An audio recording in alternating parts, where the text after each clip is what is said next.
Bueno, mi nombre es Tatiana Sfiligoy Ruarte Britos. Tengo 46 años, voy a cumplir 47. Eh, bueno, soy mamá de 3 niños y bueno, no sé qué más. ¿Cómo estaba conformada tu familia?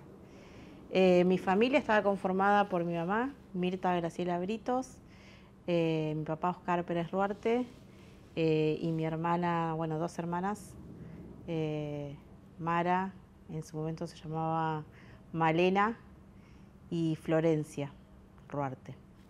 Yo soy la más grande. ¿Y a qué se dedicaban tus padres? Mis padres eran militantes en Córdoba, eran militantes de base, ellos estaban en Villa Libertador. Se conocieron con mi mamá haciendo teatro a los 18 años y bueno, mi papá estudiaba arquitectura y mi mamá trabajaba en la clínica del niño, se había recibido de perito mercantil y bueno, eran estudiantes, trabajadores y artistas. ¿Qué edad tenían cuando formaron pareja ellos? 18 empezaron a salir y más o menos a los 25, bueno, no sé exactamente a qué edad, pero ya a los 26 estaban esperando, digamos, mi nacimiento y 26, 27 años tenían ellos cuando después desaparecen. ¿Cómo recordás esos años primeros de tu infancia junto a tus padres? Yo tengo recuerdos como fragmentados, tengo algunos recuerdos, sobre todo, digamos, del último tiempo, o sea, cuando ya tenía alrededor de 3 años, eh, de mi mamá, recordé después, digamos, ¿no?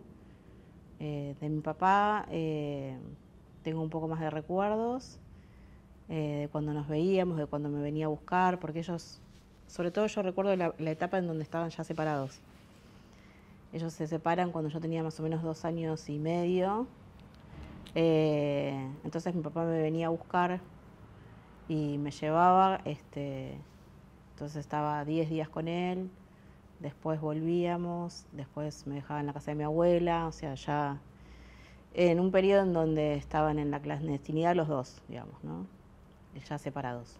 ¿Y tus padres por separado volvieron a formar otras parejas?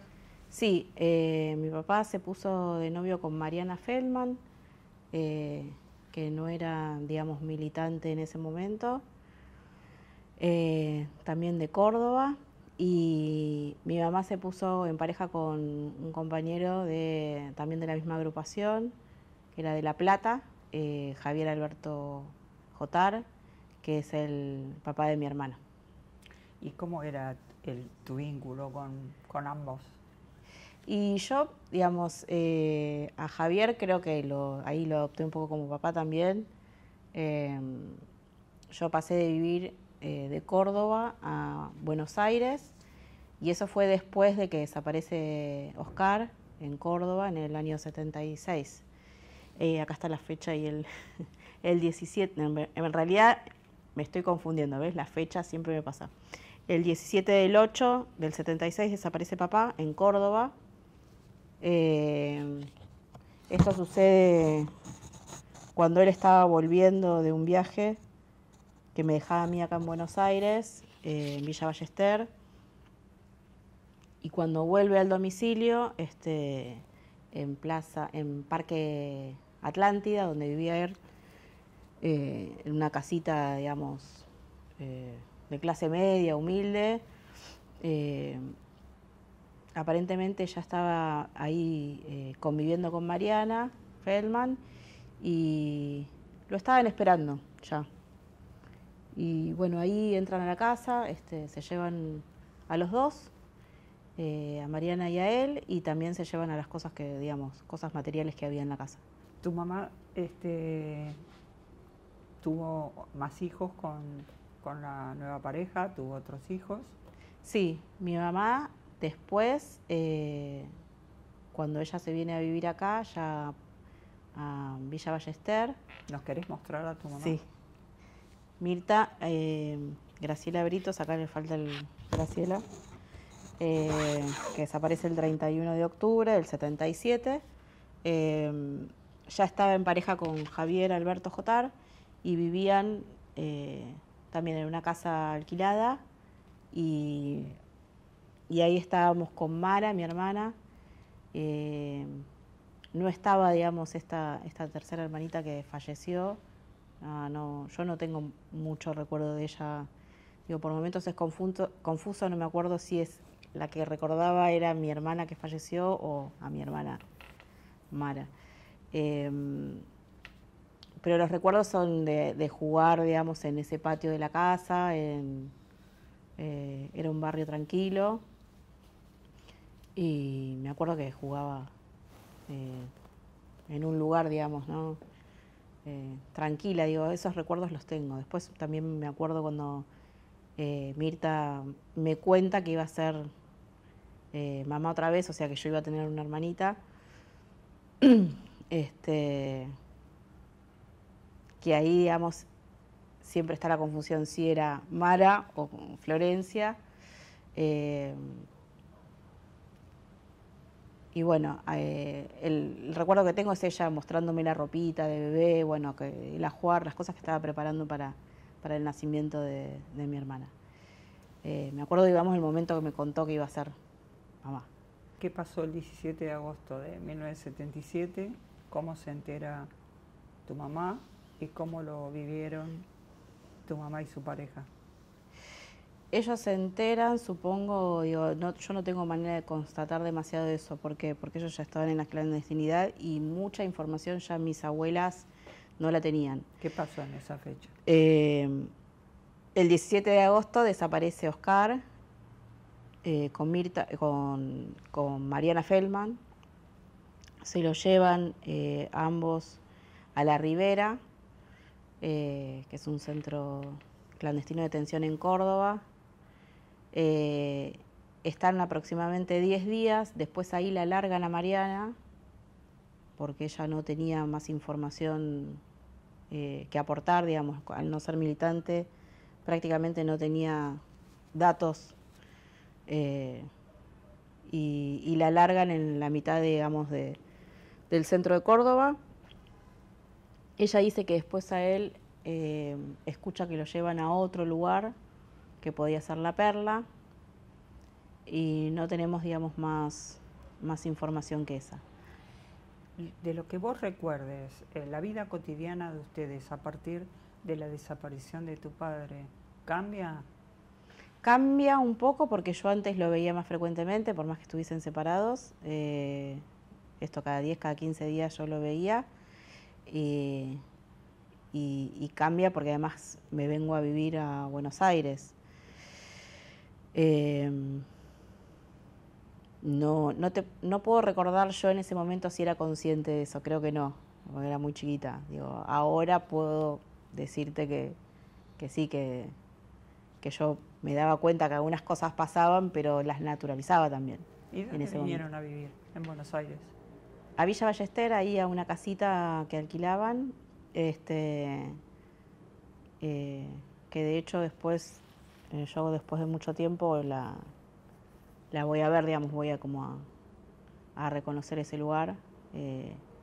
Gracias también a un trabajo que hacen los estudiantes de las escuelas y del proyecto de Jóvenes y Memoria, que me convocan a que participe del proyecto de ellos y hacen toda la reconstrucción, digamos, en el barrio.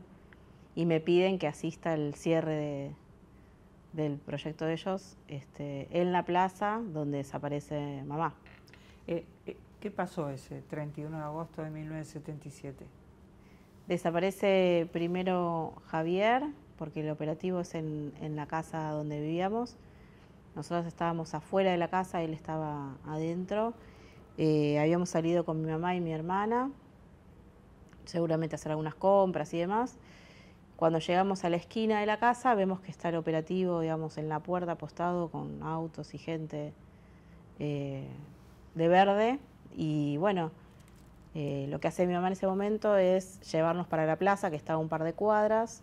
Sigue de largo, pasa por la esquina y Bueno, aparentemente ahí la siguen, la ven y la siguen. Llegamos a la plaza y ella me empieza a besar, a despedir, me dice algo así, yo creo que me dice algo así como cuida a tu hermana, quédense acá.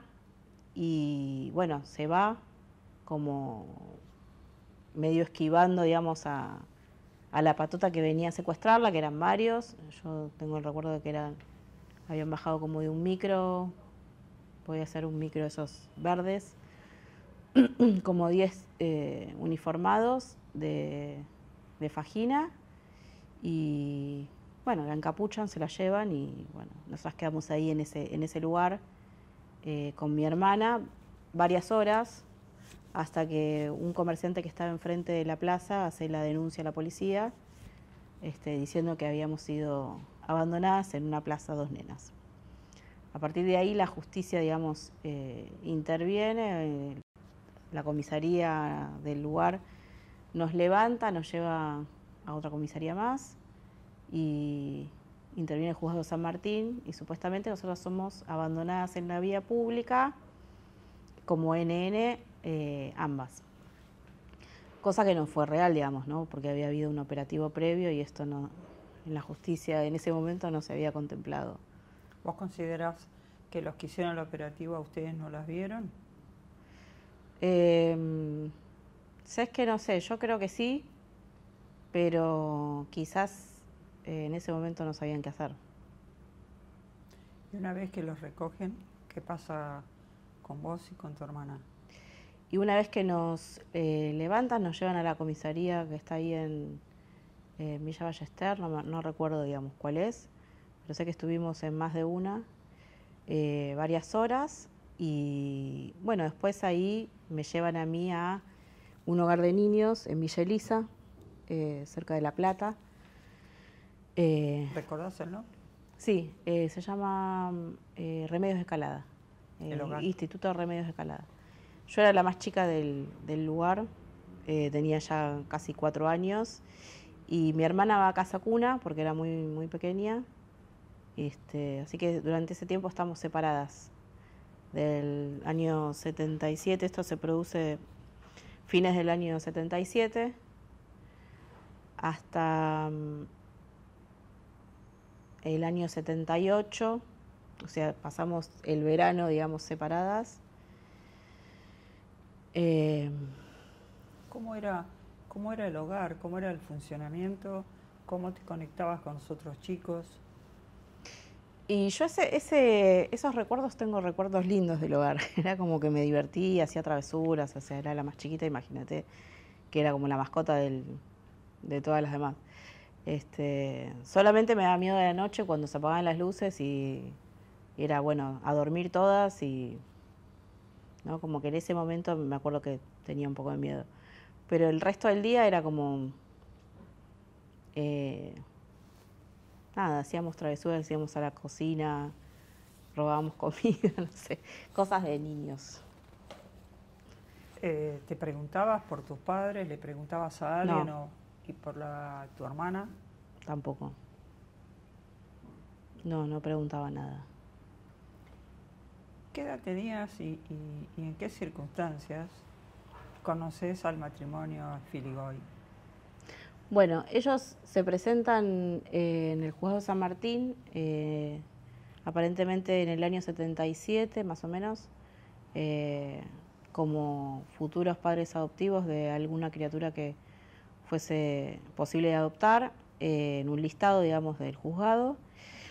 Y como te decía, en el año 78 los llaman para decirles que había una bebé para adoptar.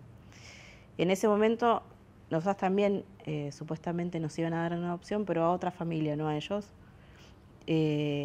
Así que un día del año 78, no te puedo especificar si fue marzo o cuándo, estamos las dos con mi hermana en el juzgado de San Martín. Ella probablemente para que la revisen, porque como tenía algunos problemas de salud, ya estaba sufriendo hospitalismo, entonces cada tantos meses, o no sé cómo era estaba pautado, tenía que ir al juzgado a que cercioraran su salud. Entonces estaba ahí en el juzgado eh, con una trabajadora social aparentemente, y yo estaba esperando que me venga a ver una pareja que supuestamente me iba a adoptar, que no eran ni Inés ni Carlos. En ese momento aparece Inés con Carlos, mis papás adoptivos, que les estaban, digamos, presentando a esta bebé, que es una tercera bebé, que no sé cómo se llama ni nada. Y esperando los papeles es quien esta trabajadora social se cruza con mi mamá en brazos, con mi hermana, y empiezan a charlar un poco, digamos, esperando en el juzgado.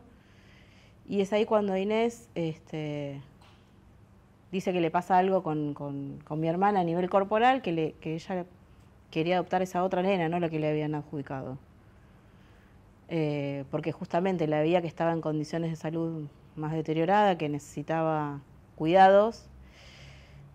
Tanto es así que insiste y le pide al juez que ella quiere adoptar esa otra nena.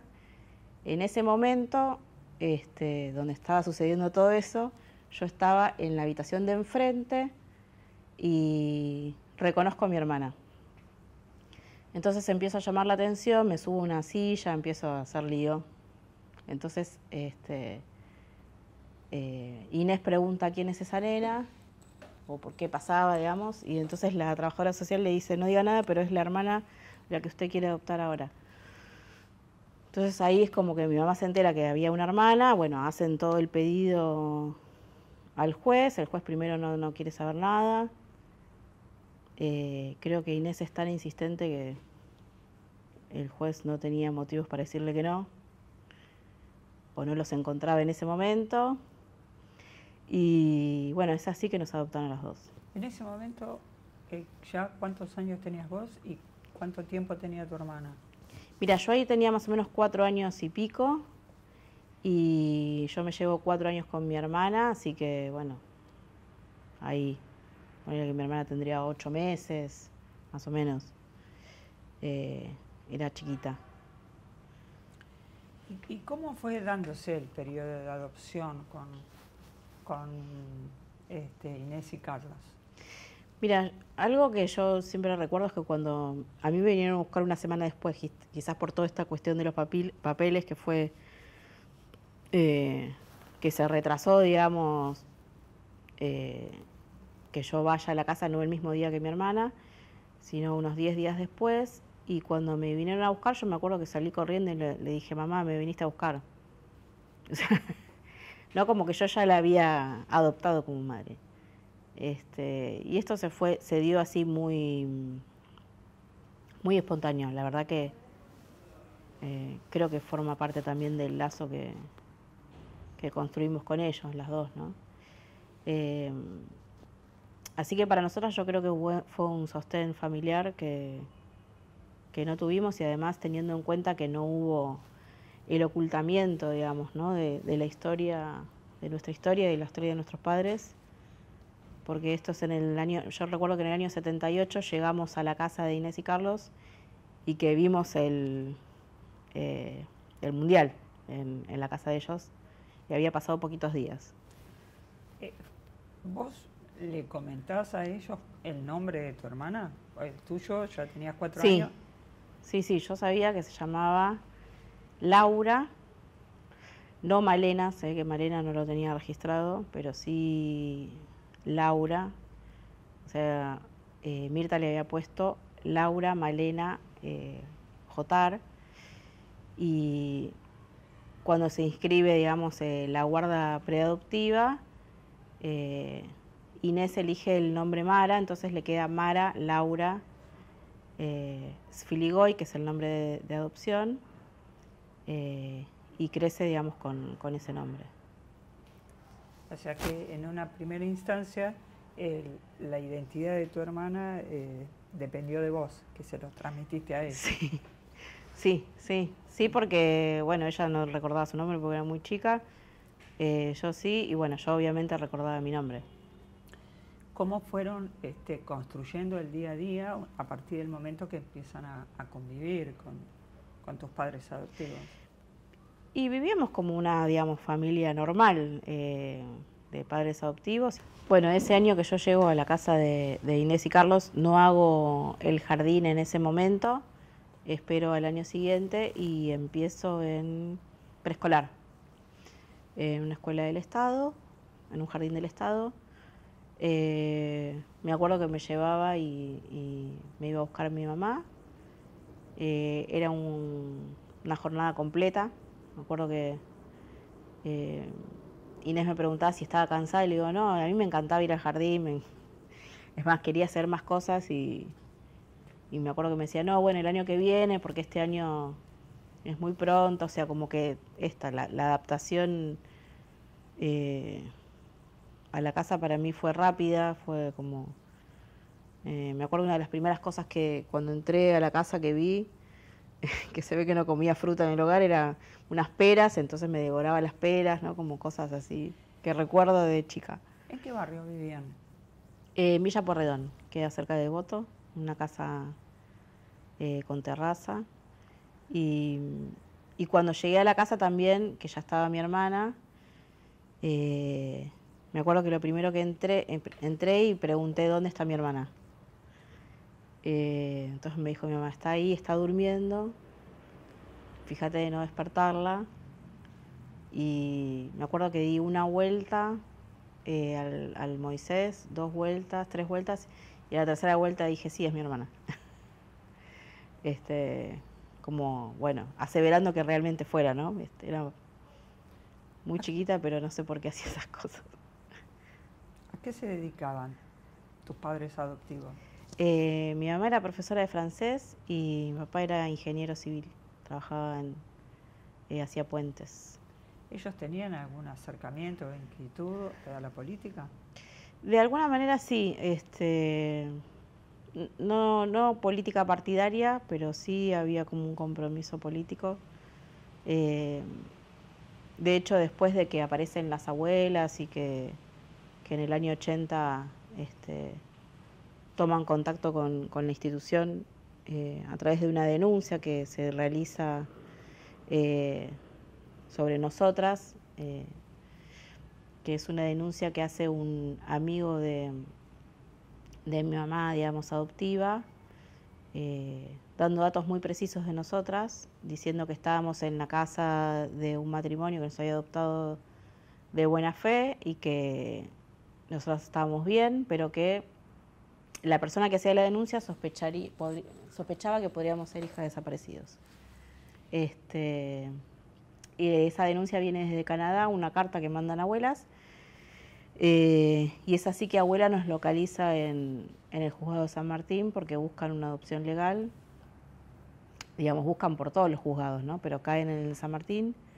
Y ahí primero una empleada les dice que vengan el otro día porque ese día no les podía dar información. O sea, vuelven al otro día las abuelas y encuentran el legajo de adopción, porque ellas nos buscaban con la foto en ese momento. Entonces, bueno, fue relativamente fácil identificarnos a través del juzgado. Ellas, las abuelas, van a la casa de ustedes. No, van al juzgado. O sea, se realiza todo el encuentro en el juzgado y después de esa primera visita ahí a los juzgados de San Martín, donde van las abuelas y que el juez me pide que yo que las reconozca. Bueno, yo al principio no las reconozco. Hago como que no las reconozco. ¿Por qué? Y supongo que porque tenía miedo, tenía como... Sí, un mecanismo de defensa, me parece, en ese momento donde yo estaba como de una manera contenida, ¿no? Y me veía venir otro cambio más. ¿Quiénes estaban de tus abuelas? Estaban todas mis abuelas. Mi abuela paterna, ¿Cómo se Carmen. llama? ¿Carmen? Carmen Britos. Uh-huh. Y después estaba mi abuela paterna, que es Amalia. ¿Dije 2 veces paterna? Bueno. Florencia Carmen Britos es materna y Amalia Pérez es la mamá de mi papá. Y después estaba la abuela de Mara, que es del papá de Mara. En ese momento estaban las 3 abuelas, no había ningún abuelo, ya habían fallecido los 3. Y bueno, en ese momento yo no las reconozco, sobre todo digo, la que más conocía y más estaba, bueno, las 2. Pero creo que yo con la que más tenía contacto era con Amalia. Y no así tanto con la abuela de Mara. Y bueno, después de ese encuentro, el juez pide hacer un nuevo encuentro en 15 días para ver qué pasaba. Y en ese segundo encuentro sí ya las reconozco. Ya fue otra cosa. ¿Pudieron vincularse? Sí, ya fue otra relación, digamos. Ya pasó el impacto. Y Inés y Carlos, tus padres adoptivos, previamente, ¿tenían conocimiento de que ustedes eran posibles hijas de desaparecidos? No, lo que mi mamá me cuenta es que durante los primeros meses, a ella le parecía raro que nos hayan abandonado a las 2 en una plaza. O sea, entonces que fue 3 veces a decirle al juez si nosotros no teníamos familia. Porque ella sospechaba de algo. Y que las 3 veces el juez le dijo, no pregunte más señora, estas nenas no tienen familia. Las 3 veces, fue rotundo. Entonces después cuando aparecen las abuelas, primero se sorprende porque si un juez te dice 3 veces que no tienen familia y de repente, digo, fue una sorpresa. Y todo ese proceso, digamos, de encontrarse las 2 familias, la adoptiva y la biológica, la verdad que para mí fue bueno, fue un proceso bueno porque no sentí como ni presión, ni tironeo, digo, me parece que hubo amor ahí de las 2 familias. ¿Y cómo se fue dando el vínculo entre ambas familias, ustedes? Y mi familia, digamos, mi abuela Amalia se llevaba muy bien con mi mamá, era como, ellas decían que era como una segunda mamá, digamos, había un vínculo muy fuerte. Bueno, venía mucho a casa, nosotros íbamos a Córdoba. Había un régimen de visita también, porque al ser una adopción legal, donde no se cortaban los lazos de sangre, una adopción simple, yo tenía que obligadamente, por más que no quisiera, ir a la casa de mi familia. Y a veces me pasaba que no tenía ganas de ir y a veces que sí, igual digamos. Y después ellas venían también a casa, sobre todo Amalia. Y aparte de abuelas, ¿tenías primos, primas? Sí, tíos, primos, por todo, por varios lugares, por Mar del Plata, por Madrid, Córdoba, Tandil. Después tenía una tía abuela que estaba en Cuba. Bueno, mucha familia. ¿Cómo continuó tu infancia? ¿A qué escuela fuiste? ¿Primaria? Bueno, después del jardín, como te decía antes, pasé a una escuela del Estado en primer grado y la verdad que ahí no fue fácil porque, digamos, ya entrar a una escuela primaria y hacer el salto de jardín a primaria no es fácil. Entonces la maestra la llama a Inés para decirle que quería hablar con ella. Bueno, que yo tenía problemas, como que no me concentraba, no hacía tardaba en escribir, o sea, como que no avanzaba como el resto de los chicos. Entonces ahí Inés le dice, puede ser que tenga algunas dificultades. Entonces le cuenta, digamos, lo que nos había pasado, ¿no? Que yo había encontrado a mis abuelas el año pasado, que yo era hija de desaparecidos, bueno, todo esto le cuenta a la maestra. La maestra lo que dice, bueno, esto no lo puede saber nadie. ¿Ya de qué año estamos hablando ahí? En el 80, te digo, 79, sí, 80, más o menos. Todavía en dictadura. En dictadura. Y y entonces ahí es cuando Inés dice, bueno, la idea es que el año que viene cambies de escuela porque no se puede estar en una escuela en donde no podés decir nada. Así que bueno, fue difícil ese año. Y la maestra era bastante particular. Me acuerdo una vez que me puso en penitencia y yo no había hecho nada, era como, ¿por qué me pone esas enseñanzas contra el rincón? Me acuerdo que me dijo, al rincón, y yo decía, ¿por qué? Era bastante introvertida igual en ese momento, muy tímida, y me la banqué, bueno. Pero bueno, después al otro año pasé a una escuela diferente, por suerte, que era una escuela que alojaba bastantes, después alojaba bastantes nietos, que era una escuela privada con orientación, digamos, evangélica, pero no... ¿Qué escuela? Laura y Henry Fischbach, que queda en Paternal y que la llevaba en ese momento un pastor que se llama Pastor Parrilla y que estaba, digamos, con la iglesia tercermundista, o sea que de alguna manera tenía contemplación de toda la temática de derechos humanos y sobre todo de los exiliados, de los desaparecidos, y fue como para nosotras, por lo menos para mí, un buen lugar, ¿no? ¿Ahí pudiste compartir tu historia? Ahí con pude otros compartirlo. Maestros, chicos. Todos, sí. Y al principio igual yo no hablaba, porque tenía historia de no hablar, entonces me era difícil hablar, hasta que en un momento, con el área psicopedagógica, deciden que había que hacer algo para que yo pudiese hablar, porque no decía nada. Y ya pasaba a, no me acuerdo si quinto grado o sexto, y bueno, invitan a Estela de Carlotto para que dé una charla sobre Malvinas, porque era justo la época, digamos, 82. Y bueno, me dicen, vamos a invitar a Estela para que cuente sobre la dictadura. Y bueno, yo ahí me veía venir algo, pero no sabía. Yo la conocía igual a Estela, porque íbamos bastante frecuentemente a la casa de las abuelas. Y bueno, ahí en un momento Estela dice, bueno, y acá está Tatiana. Me acuerdo que yo me puse toda colorada.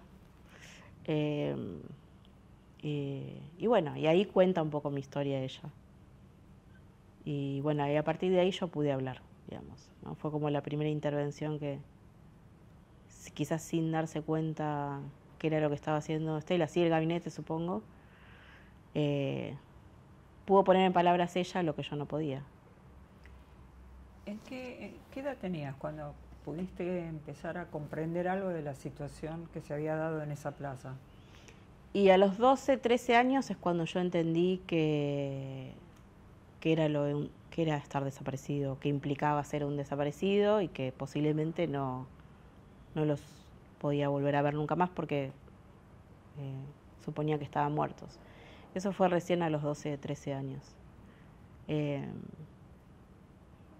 Incluso me acuerdo una vez en una entrevista que un periodista me preguntó, ¿qué pasaría si los volvieses a ver, ¿no? ¿Qué harías si volviesen? Una pregunta un poco macabra, ¿no?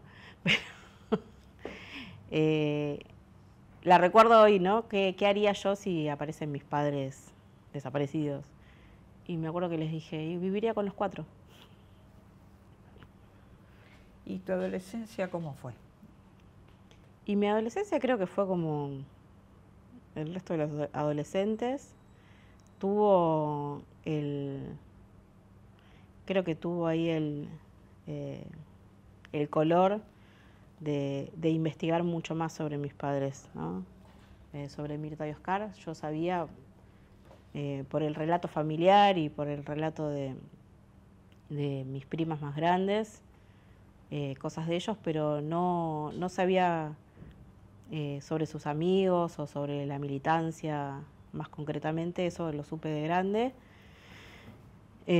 porque a los 18 años empecé yo a investigar un poco más, ¿no? Ahí es cuando me empezó a surgir la curiosidad. ¿Dónde hiciste la secundaria? La secundaria la hice en una escuela privada, y ahí como que, bueno, No sé si fue la mejor escuela, pero ¿Qué escuela fue? Obras Sanitarias, que quedaba ahí en Libertador.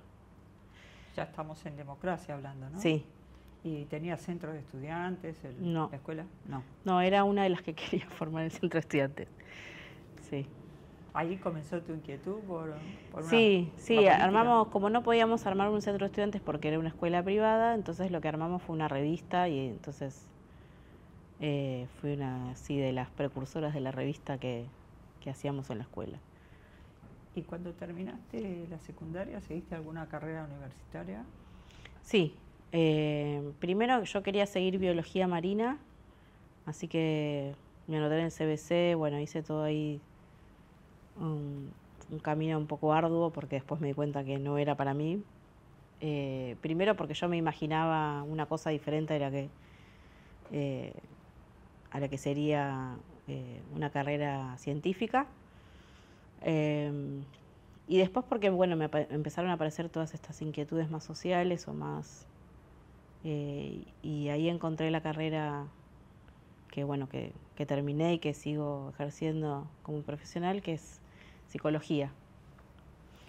¿Había algo más allá de lo social, algo en particular que te llevó a decidirte por psicología? Sí, ahí como fue una pregunta, digamos, puntapié, que creo que a mí me motivó quizás a sí, investigar o empezar a estudiar la carrera, que era qué es lo que pasaba por la cabeza de un asesino, ¿no? Qué es lo que hace un asesino sea un asesino, ¿no? Como qué condiciones psíquicas hay para que una persona sea un asesino. Después me di cuenta que eso nunca lo pude responder, pero no pasa por una cuestión psíquica. ¿Cómo y a través de quiénes pudiste empezar reconstruyendo la historia de tus padres? ¿Qué cosas pude? Contacté yo ahí a amigos de mis padres a través de una solicitada que salió en Página 12, no me acuerdo en qué año, pero yo tendría alrededor de 20 años más o menos. Fue una solicitada que sacó Asociación Argentina de Actores con la nómina de actores desaparecidos. Y seguramente sería para el 24 de marzo, bueno, alguna fecha así, que yo me acuerdo que la leí y hasta ese momento yo no sabía que eran actores, porque mis abuelas lo que me habían dicho eran que eran estudiantes y que trabajaban, pero no digamos que eran actores. Se ve que esa parte también ellas la habían como omitido o no sé. En cuanto a su militancia, ¿qué te comentaron? ¿Qué te contaron? Y entonces ahí empecé, digamos, a través de esa solicitada, me contacté con la Asociación Argentina de Actores y ellos me contactaron a su vez con compañeros militantes de esa época de ellos. O sea, me ayudaron a hacer como todo la localización, digamos, ¿no? Después también pude contactar a Mariana Feldman, que está viva y que, bueno, hablé con ella varias veces y, bueno, tengo así como un vínculo bueno. Ella a veces me dice, soy como tu tercera mamá, le digo, no, más mamás no quiero, ya tengo demasiado. ¿Y qué te contaron? ¿Dónde militaban? Y ellos estaban en ERP, se conocieron, bueno, como te decía, ahí en la villa, haciendo sobre todo el trabajo militante en Villa Libertador, y montaron ahí un centro cultural con otros compañeros. La Villa Libertador en Córdoba. En Córdoba. ¿En qué ciudad? En Córdoba. En Córdoba mismo. En Córdoba capital. Es como a las afueras, es cerca de la zona más fabril. Y bueno, es un centro cultural que hoy sigue vigente, de hecho está mejor que nunca, creo, muy activo, digamos. Por suerte hay muchos jóvenes que tomaron ese lugar también como un lugar muy simbólico. Y de hecho el mes que viene vamos a poner ahí también una baldosa. ¿Ellos qué hacían ahí en la villa? Y ellos hacían todo el trabajo de base con la gente de ahí, bueno, ayudaban a que tengan cloacas, agua corriente, electricidad, construcción de las casas. Y además era el proyecto cultural de tener un centro cultural en la villa, donde ellos tuvieran, la gente ahí tuvieran acceso a su propia cultura, digamos, de expresarse, no traer obras de afuera y llevarlas a la villa, sino que en el mismo lugar se produzca teatro, cine, bueno, títeres, todas las actividades que hacían ahí. A través de tus abuelas o demás familiares, ¿pudiste obtener algún recuerdo material? ¿Tenés algo de tus padres? Sí, tengo algunas prendas así, un gorro, un guante, bueno, cosas muy, muy pequeñas. Después tengo un ladrillo que mi papá había tallado y había hecho un cenicero con un ladrillo. Fotos, conservo fotos de ellos, y algunas familiares y otras de cuando eran más chiquitos, de la escuela primaria y eso. Y después creo que nada más. ¿Te pusiste en pareja por primera vez? ¿En pareja o cuando, o sea, de novia decís vos? En pareja. Pareja. Pareja. Y yo tenía más o menos, sí, la edad que tenía mi mamá, un poquito menos, me parece. Sí, un poquito menos.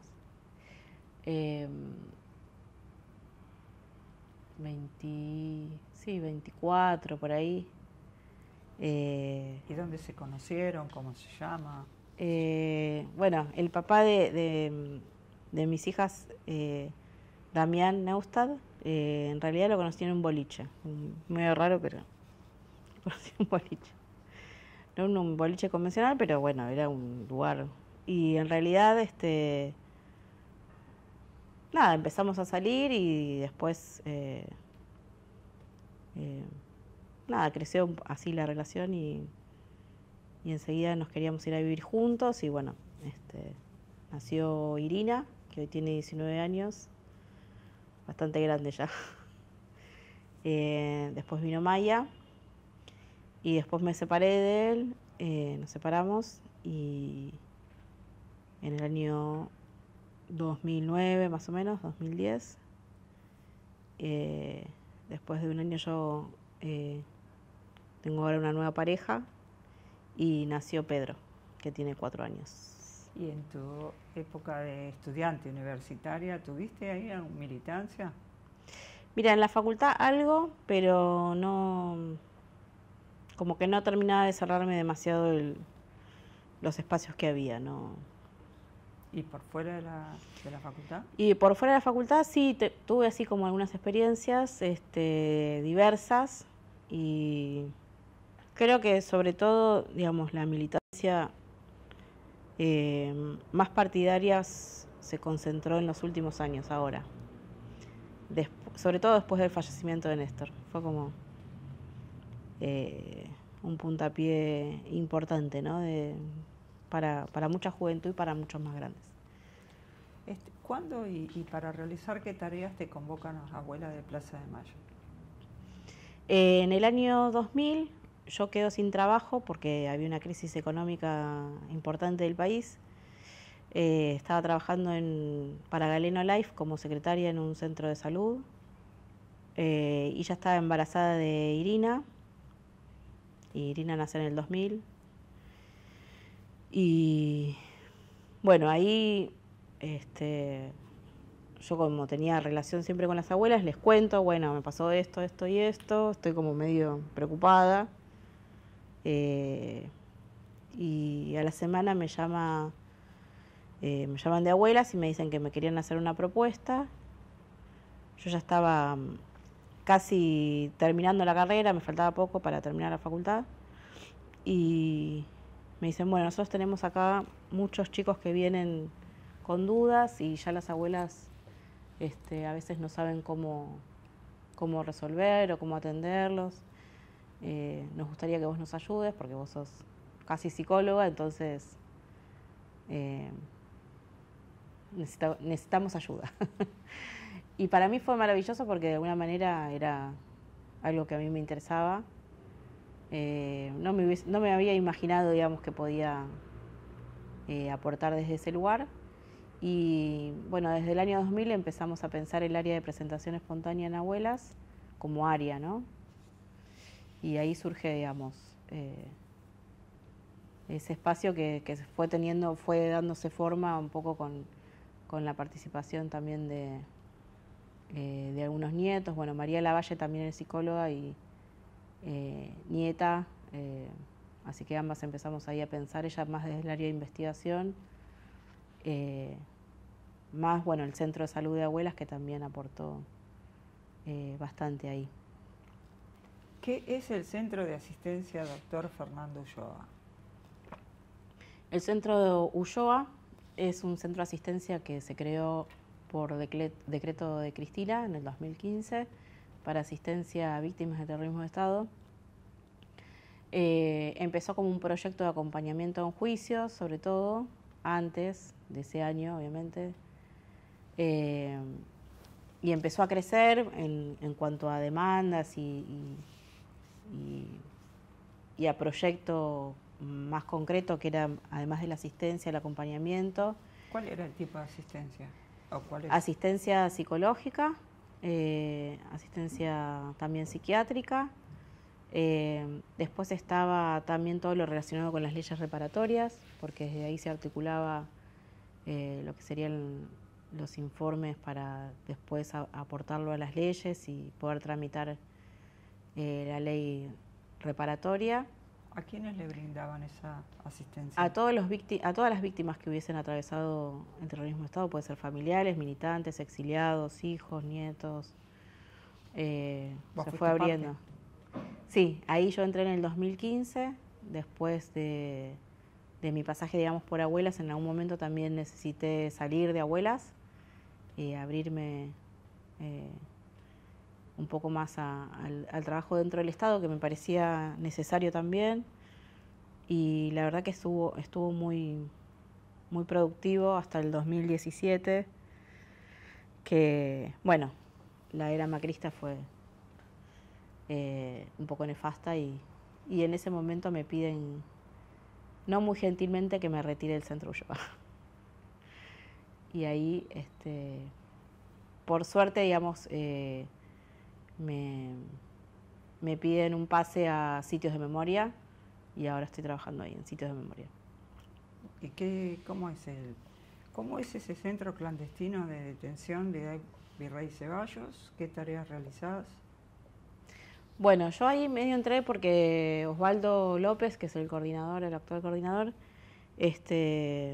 me había contado que estaban por empezar el juicio de Virrey Ceballos, como juicio de lesa humanidad para investigar los crímenes que se habían cometido ahí, y que a él le interesaba que yo trabajara con las víctimas, testigos que iban a testimoniar para el juicio de Virrey Ceballos, así que fue como un proyecto concreto con el cual empezar y arrancar y no menor.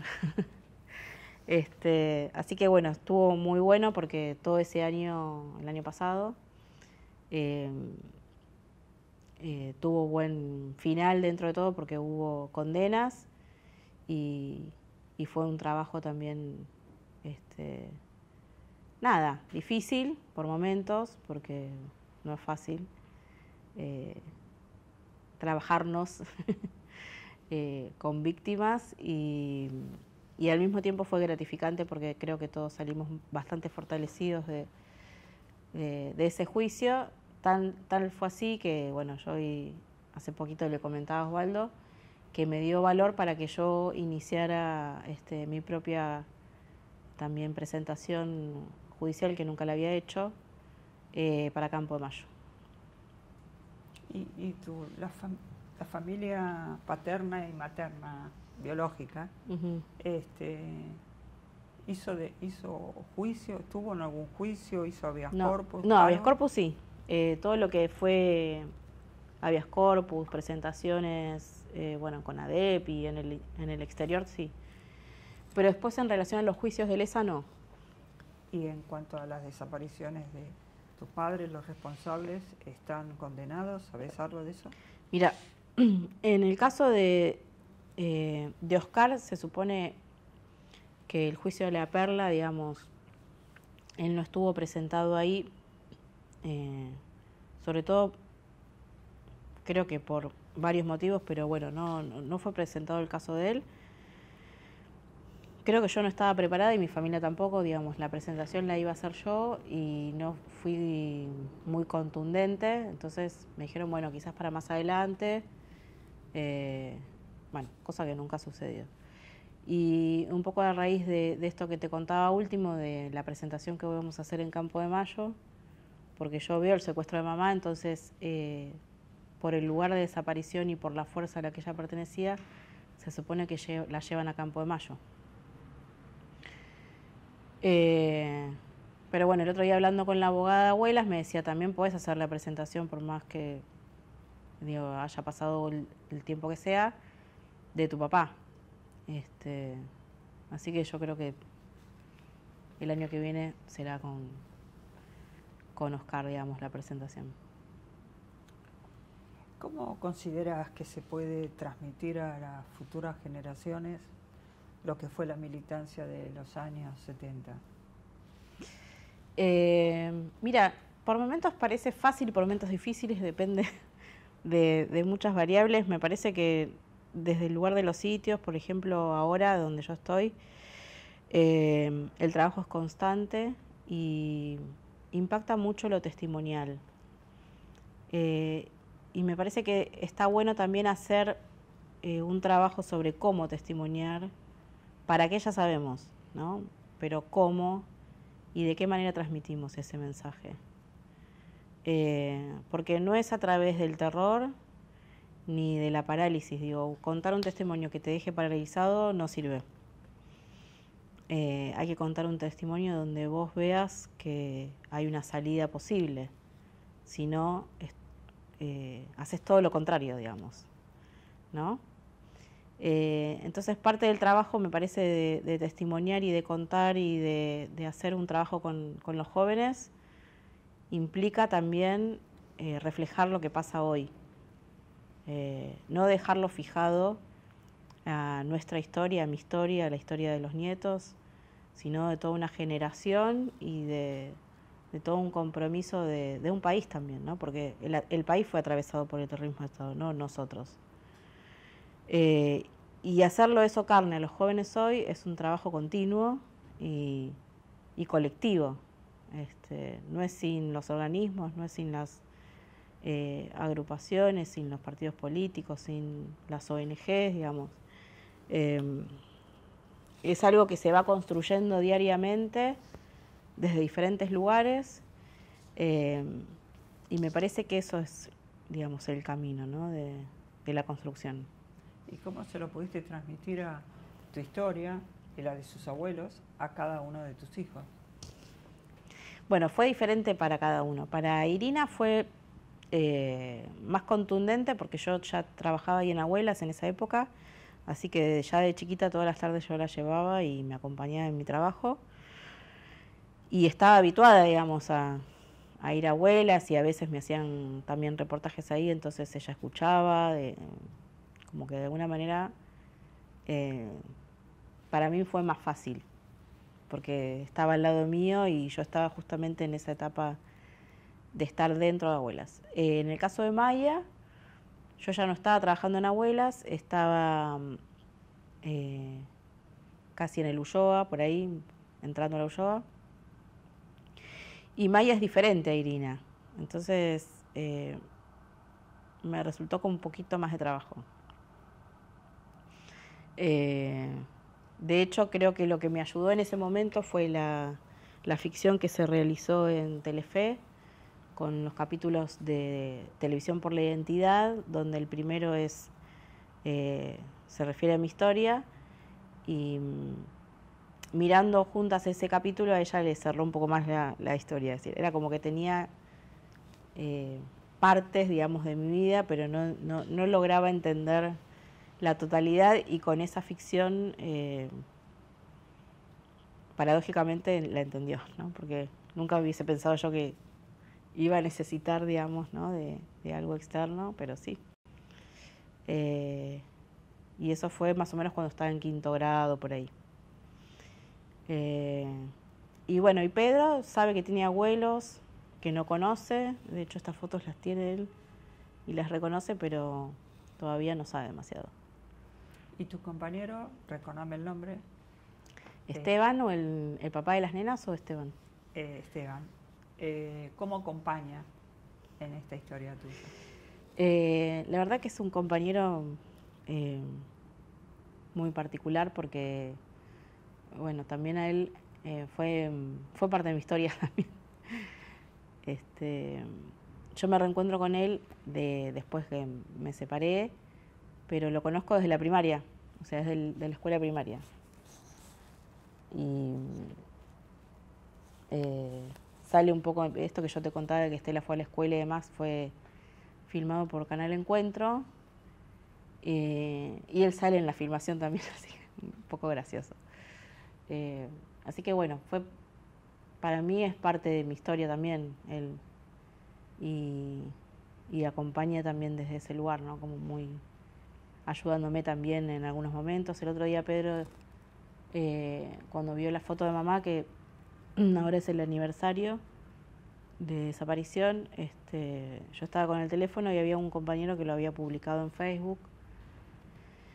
Y viste que los nenes chiquitos están muy con el teléfono ahora. Entonces yo le muestro la foto de mamá y entonces le digo, mira la abuela, la abuela Mirta. Entonces me dice algo así, ¿dónde está la abuela Mirta? O sea, como... no está, la abuela falleció, no, se murió. ¿Y cómo se murió? Entonces ahí yo lo llamo a Esteban y digo, ven, ayúdame, porque no estaría... las preguntas son antes de lo que uno supone. Tiene 4 años y ya pregunta absolutamente todo. No me pasó esto ni con Irina ni con Maya, que me preguntaron después. Entonces vino Esteban y me dice, bueno... Y ahí yo pensando, bueno, en realidad no sabemos cómo se murió, pero se murió, abuela. Y bueno, más adelante le diremos. ¿Y Esteban tiene alguna inquietud por la política? ¿A qué se dedica? Sí, compartimos bastante en política. Él es analista de sistemas, labura con computadoras, con máquinas. Nos compensamos bastante porque yo soy bastante social y él no. Entonces, por momentos es como mi refugio de la tranquilidad de la casa, de estar tranquilos, ¿no? Yo soy bastante hiperactiva. Y bueno, y ahora estamos pensando también en un proyecto como a futuro de hacer un cambio también de vida, no vivir en la ciudad. Estamos ahí viendo. ¿Y en política en qué comparten? Y política, bueno, este proyecto nacional y popular, digamos, es como ¿Tiene los dos militancia partidaria? No tiene militancia partidaria, pero ahí vamos. Yo lo estoy llevando de a poco. Viene de una familia un poco tradicional. No facha, pero sí tradicional. Entonces, todos esos cambios que implican también una toma de decisión no son fáciles. Te hago una pregunta a la profesional. ¿Cómo evaluás desde tu profesión las consecuencias psicológicas que dejó la dictadura en la sociedad? Bueno, eso se puede evaluar, que me parece que en 2 planos, ¿no? 1 o 3. Uno a nivel social fue contundente, porque sabemos que cortaron los lazos sociales, que mucha gente quedó paralizada, digamos, frente a lo siniestro y reconstruirse en eso no fue fácil.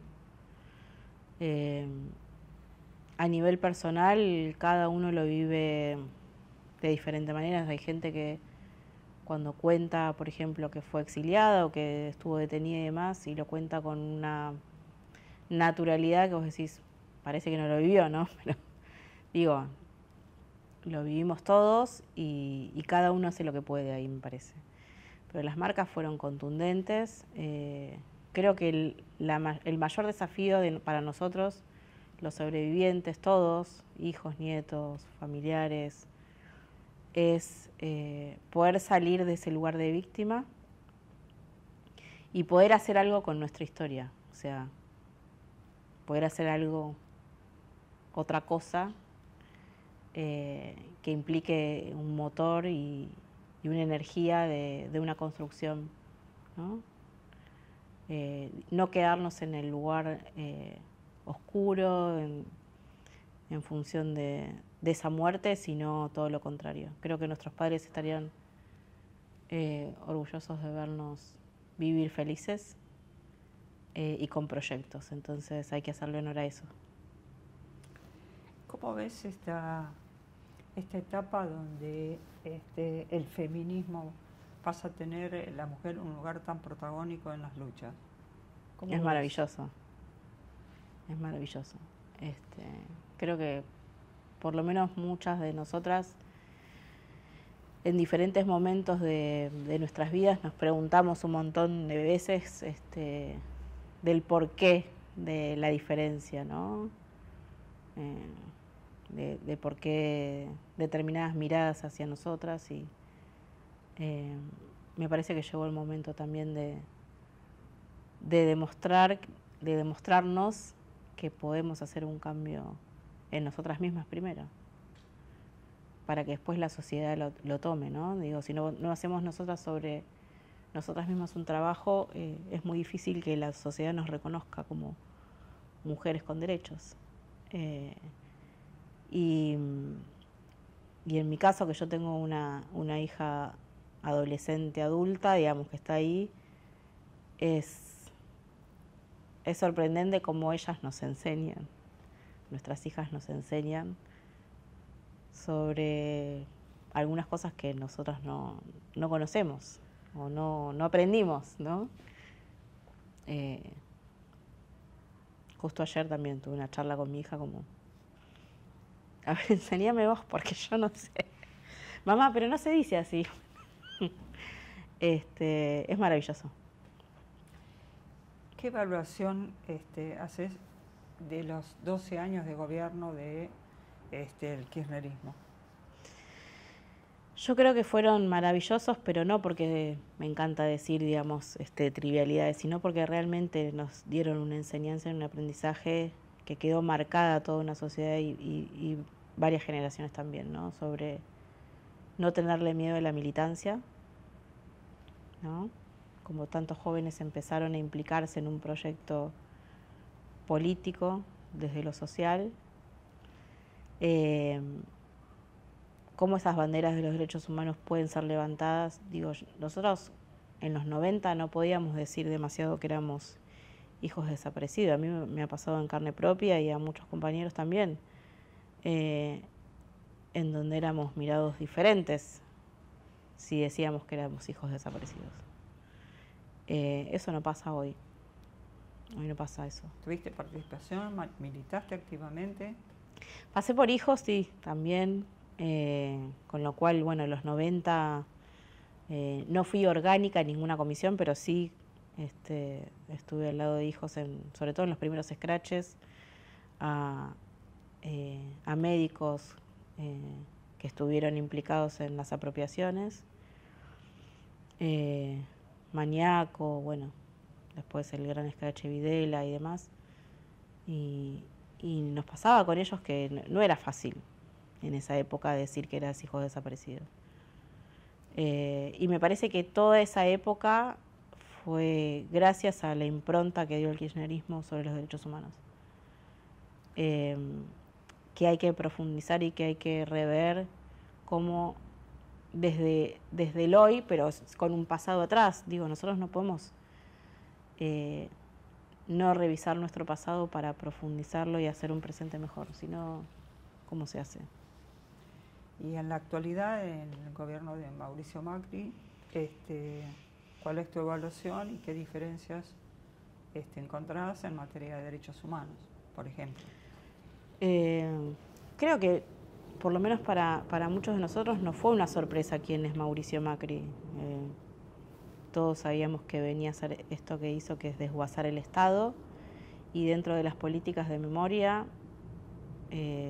claramente el negacionismo es el eslogan de él, digamos, no hay una sorpresa. Sí, lo que me sorprende quizás es la reacción nuestra de salir rápidamente a repudiarlo.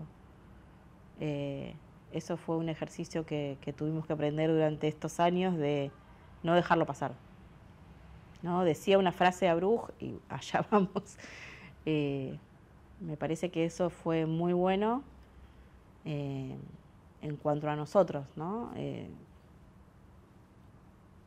Digo, el macrismo, el neoliberalismo, las políticas lavadas, ¿no?, en derechos humanos que ellos quisieron bajar esta cosa de, ¿cómo se dice? Pluralismo cultural, ¿no? Como si fuésemos, faltaba que digan, somos todos derechos y humanos. Digo, hay núcleos duros de resistencia que no pudieron tocar, y creo que Sitios de Memoria fue uno de esos lugares. No pudieron entrar ahí tampoco. Y los organismos tampoco. O sea, no. Por más que fue donde empezaron, ¿no?, también a bastardear. No sé si ustedes recuerdan, pero esperen que voy a tomar agua. El primer punto donde dieron fue a las madres, ¿no? Atacar a las madres y decir que eran ladronas, y después Cristina ladrona, y bueno, y ahí toda esa construcción de un imaginario social de los derechos humanos como curro. Digo, a partir de ese simbólico que quisieron transmitir a la sociedad, hubo una respuesta fuerte de parte de los organismos todo el tiempo. ¿Qué implica para vos haber sido una de las primeras nietas encontradas, restituidas por abuela, vos y tu hermana? Y es como un símbolo también importante, digo, un peso, siempre digo, porque por momentos es como muy pesado, pero me parece que cada vez le encuentro como más sentido también del por qué, ¿no? Bueno, me tocó a mí y me tengo que hacer cargo. Por último, ¿qué significa recuperar la identidad? Bueno, recuperar la identidad implica recuperar nuestra historia, no solamente la personal, sino de todo un país, de toda una sociedad, de toda una generación, y que esa historia y esa identidad no es fija, es una construcción permanente. Yo no soy la misma hoy que hace 5 años atrás, o hace 10, o hace 40. Sí, soy Tatiana, pero me voy construyendo a mí misma, y esto es una decisión todos los días. Y creo que la búsqueda de la identidad es algo tan humano como la existencia de un ser, digamos, esta cuestión más filosófica de quién soy yo. Y me parece que todavía nos falta también mucho camino a recorrer, no solamente para encontrar a nuestros nietos, nuestros hermanos, digamos, sino para tomar dimensión, digamos, de lo que pasó, de lo que pasó en este país en particular, que no pasó en otros países. Si bien en otros países hubo dictaduras, en toda Latinoamérica y en África y en otros países del mundo, pero el robo de niños y la apropiación de niños no se dio en todos los lugares. Y eso es algo que nosotros tenemos que poder seguir transmitiendo al resto del mundo, ¿no? Y eso es algo que también no por nada las abuelas hicieron mucho eco en el exterior porque es algo impensado, ¿no? ¿Qué más genuino que una abuela busque a su nieto? Creo que, nada, hay como un montón de cosas que nos faltan todavía para reconstruirnos y para valorarnos también. Entre esas decisiones cuenta también llevar tu nombre y los apellidos de los tres, digamos. Sí. ¿Podemos cerrar con tu nombre y apellidos completos? Sí. Tatiana Esfiligoy Ruarte Britos son todos mis apellidos. ¿Algo más que quieras agregar? Muchas gracias. Gracias.